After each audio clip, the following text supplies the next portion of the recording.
heard of. All of that and more is coming up. Stick with us. To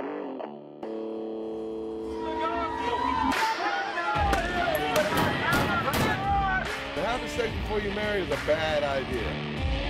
Don't tell me there's no such thing as gun violence.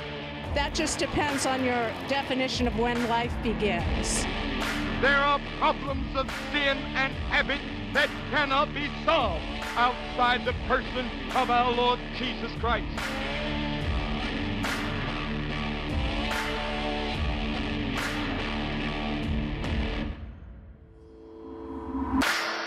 Welcome to this week's episode of Faith versus Culture here on the CBN News Channel. I'm Tré Goins-Phillips talking with Jordan K. Monson.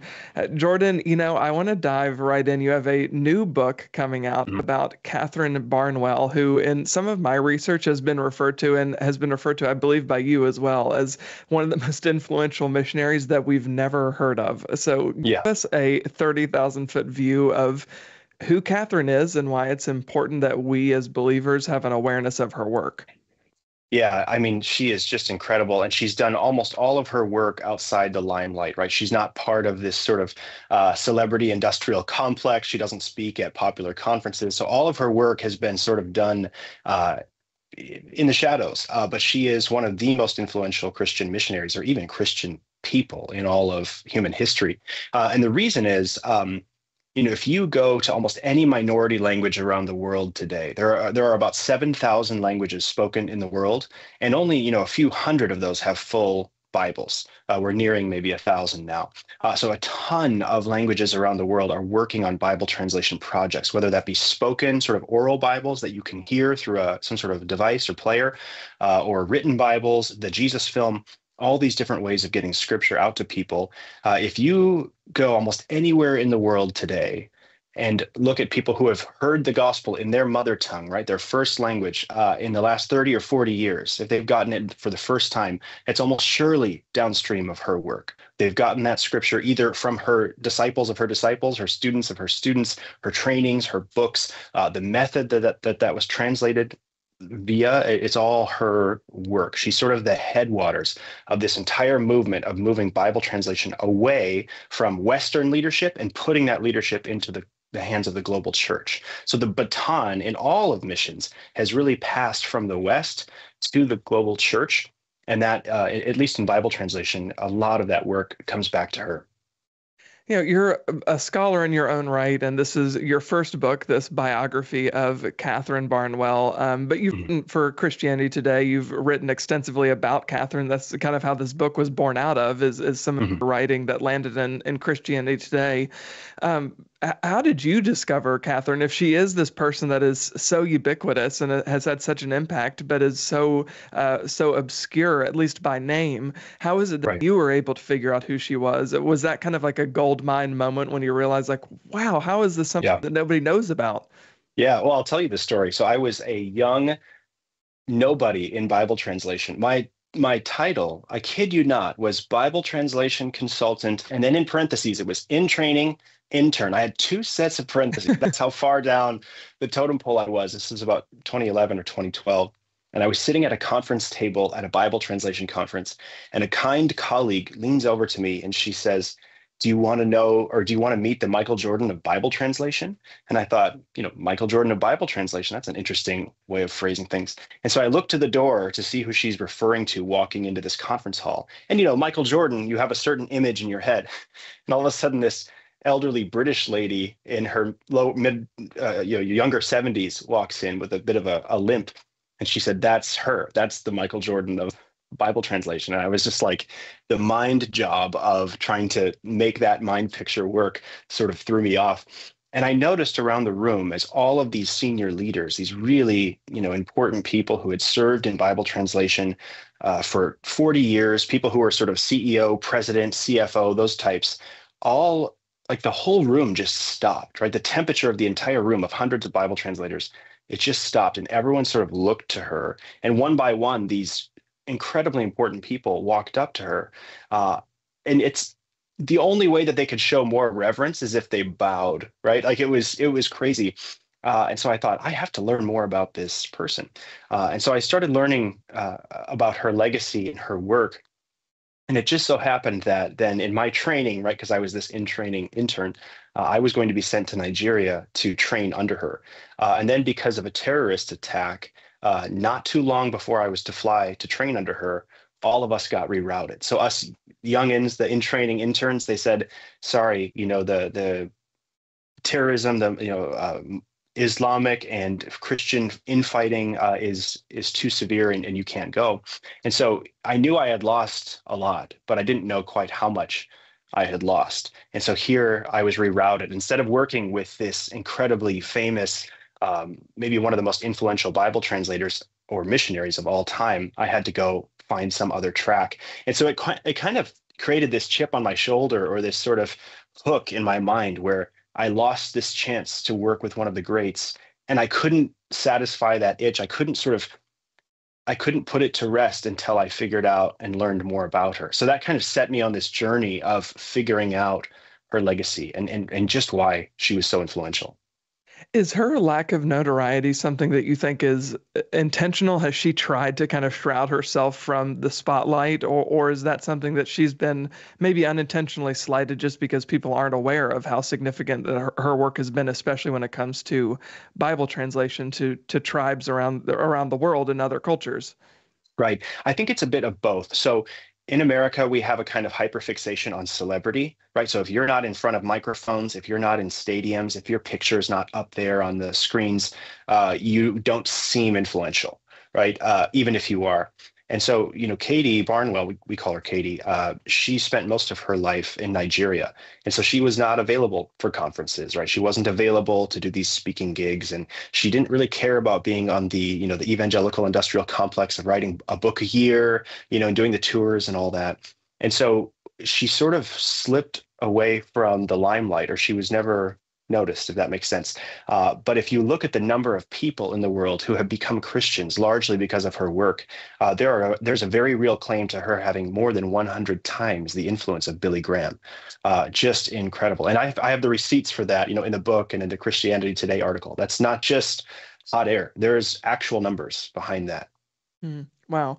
Talk a little bit about, you mentioned earlier the shift away from maybe the Western world being the epicenter of a lot of these global missions, and now it's toward the global church, as you said. Talk about some of that shift and the role that Katie Barnwell has played in that shift happening. Right. Yeah. So from around 1492, when people who looked like me figured out that there was a whole continent over here, from around then until about 1960, 1970, the almost unilateral direction of missions has been categorized as from the West to the rest. So that's how all missions happened. Now, it used to be, of course, early Christianity for 6 centuries was much more anchored in the Middle East, Turkey, North Africa. But with the decimation from Islamic armies, a lot of those people were killed or forcibly converted. And so the only Christians left at that point were the ones in Europe, right? So it had a very European flavor, not by accident of being a European religion, but because everyone else was killed or forcibly converted. And so missions from around 1492 until 1960 was very Western toward the other. And then in 1960 or so much was happening. All the former European colonies were falling apart.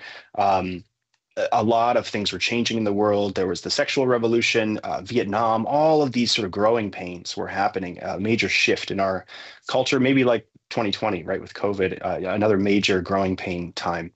And all around the missions world, people were looking to lift up the nations, right? Lift up the global church and say, we've been doing this. The Westerners have been doing this for 400 some years with some success and also some major blind spots along the way. And let's be honest, there's a lot of sin involved in that. And there's also a lot of good. And it's hard to separate the wheat from the tares.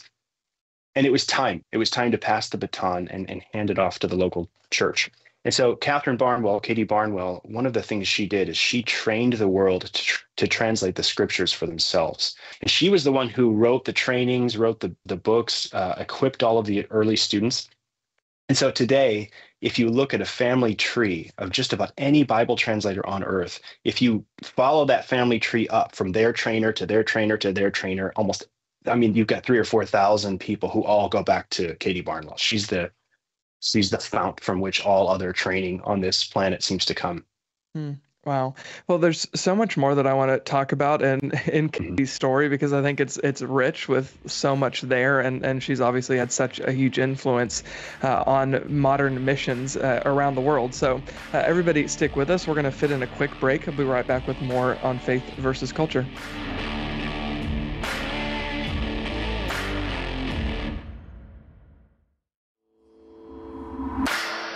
Welcome back to Faith versus Culture here on the CBN News Channel. I'm joined by Jordan Monson. Jordan, one of the things that I've found fascinating and just kind of thumbing through your book and reading a little bit about Katharine Barnwell is her harrowing story just of her upbringing, right? I mean, she dealt with so much incredible and like I said, harrowing situations from Nazi bombings, hiding from Nazi bombings, and being face-to-face confronted with terrorists as a missionary. Talk about some of those things and how those experiences played a pivotal role in shaping her own personal faith in the Lord. Yeah, good question. Her story is incredible because she didn't just make this incredible difference in Bible translation and in global missions from the safe corner office of some university. She regularly was getting malaria, was being attacked. Armed robbers stormed her a number of times. She was robbed, terrorist, constant threat from terrorists like Boko Haram in mid and northern Nigeria. And so she's accomplished all this against a backdrop of really an incredible amount of danger. And so, yeah, her first memory in life is of the air raid sirens and the bombings from the Nazis. She was born in 1938, and the Nazi bombing, I forget if it was 1940 or 1941 in London is when it started. So she was about 2.5 or 3 when the Blitz started. And kind of like the beginning of The Lion, the Witch, and the Wardrobe, in order to be safe from these bombings, she and her family flee into the countryside. And it's kind of surreal how similar her story is to the beginning of The Lion, the Witch, and the Wardrobe. She flees to the countryside and has to fill her boring days with mischief and gets in some real trouble, climbing trees and causing trouble for her relatives and stuff. So it's a fun tie to Lucy in that story. But then she grows up, and her dad being first in the military, fighting in Italy and in France. He worked on railway infrastructure, and then afterward continued to work after the war, worked in the railway companies in the UK. So every 2 or 3 years, she had to move. And a child will make friends and establish new community, maybe once, maybe twice, maybe even 3 times. But at some point, they learn as a defense mechanism that it's maybe best not to make close friends because you're just going to keep uprooting and uprooting and uprooting. And so she found the church and she found books as a kind of companion that she could trust in the midst of all these moves every 24 months. And that was the beginning of her love for reading, for poetry. She loved nature and the natural sciences. And so, a lot of students or a lot of young people, when they find a love of reading or a love of the natural sciences, they'll sort of gear toward one of those. But Katie insisted on both. How could she put poetry or reading and the natural sciences together? And then she found linguistics. So that was her entry into translation, was when she went to college. Fewer than 1% of women went to college in that day in the UK. So she went to St. Andrews to study English. And a lot of other students just wanted to study literature. And they're like, you have to go through these philology and linguistics courses just as a way to get through, just make it through the generals and then you get to read books. And she's like, okay. And then she went to these courses and thought, this is it. This is my calling. Linguistics. I love it. So that's how she found linguistics and translation. The president of Wycliffe came to speak at one of the local Christian groups that she was a part of, and she was sold, and she knew that was what she was supposed to do, was Bible translation. How is some of her story? Talk some about how her story has maybe challenged or inspired your own faith in the Lord. Mm-hmm. Yeah, she may be, and I know people say stuff like this a lot, but she may be the most humble person I've ever met, in that I remember sending her early drafts of the book when the cover was first designed. And normally she'll write back within 2 or 3 hours. And this time I wrote her and sent her the cover image, just got her on the cover, right? And she took a couple of days to respond. And I got a bit nervous, like, does she hate it? What's the problem? And she writes back, and her subject line was sharing thoughts today, which if you know her, that's bad news, right? What has she been holding back? And she writes back that, she liked all the paragraphs, everything was fine, but she only wondered why her picture needed to be on the front of the book. And it's a biography, right? I don't know if there's a biography in existence without the picture of the subject on the front. And that's just her whole life. It's one little picture that's it's sort of a symbol of her entire life, that she just works tirelessly for the good of people around the world and thinks so little about herself that she's almost offended when she's remembered, right? And she kept insisting the whole time, everything I did on Teams. I don't know why this book is just about me. And that's encouraged me, right? What does it look like to be laser focused on the kingdom, laser focused on the spreading of the good news of Jesus, while having a kind of just a complete self-forgetfulness about your own person? Yeah, I think that is incredibly inspiring. And I want to shift gears here quickly to ask you a question. I know we just have a few minutes left, but one of the things that I found fascinating in what you've written is that a lot of missionaries in situations and positions and doing the kind of work that Katharine does are often mistaken for doing some like espionage or spy work. And I know that that's not always the case, but talk about some of that being peppered into Katharine's experience and why that dynamic often exists. Yeah, it's this long ghost that has haunted Bible translation. Imagine if you didn't know the good news of Jesus. You watch all of these Western scholars who could be making a lot more money back home. They have PhDs from schools that schools with names like Oxford or Cambridge or Harvard, right? Very educated people. And they're flying into the middle of the jungle at all hours of the day. They're getting malaria. They're working with minority people groups that even the countries in which these people live don't really think very highly of these tribal groups or minority language groups. But of course, in light of Christ, with the Imago Dei, the image of God, these people are just as worthy as senators or kings, right? They are people for whom the gospel needs to go out. And so if you don't have the gospel, it can be very hard to figure out, why are these people giving all this up? Why are they giving up a European or American life, Canadian life, and flying in here and getting malaria and risking their lives for a low wage? I don't understand it. And so people keep trying to find reasons for why these people might be here. And so maybe in some missions organizations where education isn't so front and center, this isn't as much of an issue. But with Bible translators, they often have PhDs. And so people see all this education and they think, maybe these are intelligence workers, maybe these are spies of some kind.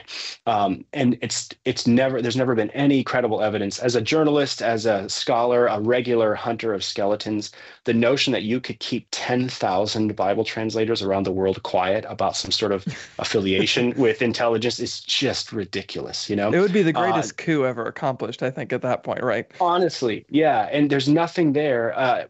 But once you understand the gospel, it makes perfect sense, right? That out of the love of Christ and that he has spoken to us in our first language, we want to bring that good news to everybody in a language in which they understand, the language through which they learned the world as they were bobbing on their mother's shoulder as an infant. We want them to hear Christ's message in that language. So also I will say, as a political tool, hopefully bad guys aren't listening in on this, but it is an incredibly effective tool. If you want to get rid of missionaries in your country, if you accuse them of being spies, you don't really need any proof to accuse them of being spies. And it's honestly almost impossible to disprove. How do you disprove that, right? And so as a way to rid missionaries of your country, it's an incredibly shrewd and effective way for bad actors in other countries to get rid of missionaries. They just say, well, you're all spies, and then they get rid of people. It's sort of like McCarthyism in our own history. You accuse people of being communists or whatever, and even if there's very little or no evidence, you sort of win just by the fact that you level the accusation. So it's a political tool. Yeah. Look, there's so much there that is absolutely fascinating, and we could keep talking for a while, but we're going to fit in a quick break here, and we'll be right back with more with Jordan.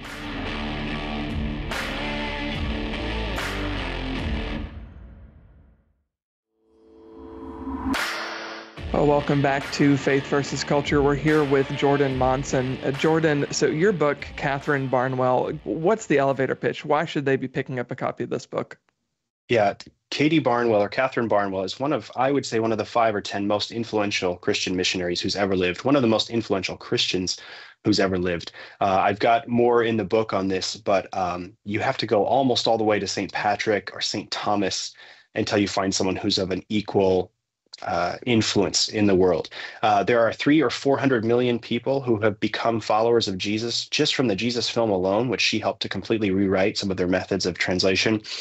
So we're already looking at 300 or 400 million people when Billy Graham's entire ministry was about 2.2 million over the course of his life. So 300 to 400 million people have become Christians because of her work just on the Jesus film. And that's not counting the 3,000 full or partial Bible translations around the world, both in printed, audio form, sign language, and video form. And so her influence, I mean, the sword of the Spirit around the world is being translated and forged according to her training, her methods. So as the global church goes out and does its work among its neighbors, even where she's not, as the global church does its work, they're using Bibles that would not exist without her training. And so her compounding influence in the world is just incredible. And I'd put her as a top 5 missionary in all of Christian history. She's 86 as of this interview. She's still working full-time today. So we have a new great who is living among us. Yeah, for sure. Well, the book is coming out on April 29th, but of course you can pre-order it wherever you get your books right now. And Jordan, for people who want to know more about or check out more of your work, where can they go? Yeah, good question. So you can go to my website, jordanmonson.com. I have a Substack newsletter. I'm somewhat active on X or Twitter, not too active on social media. But yeah, you could just follow my newsletter, and maybe once a month I'll send a small update out about new books or anything else that's coming out. Awesome. Well, Jordan, thank you so much for being here. We appreciate it. Yeah, thank you so much for having me. All right, everybody, stick with us. We'll be right back to wrap up this week's episode.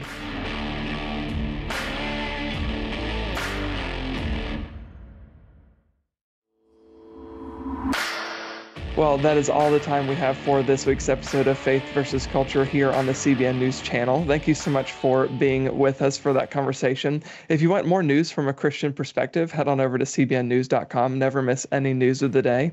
And also check out our Quick Start podcast. It goes out every weekday morning where we cover the news from a gospel perspective. Thank you so much for being here, and God bless you.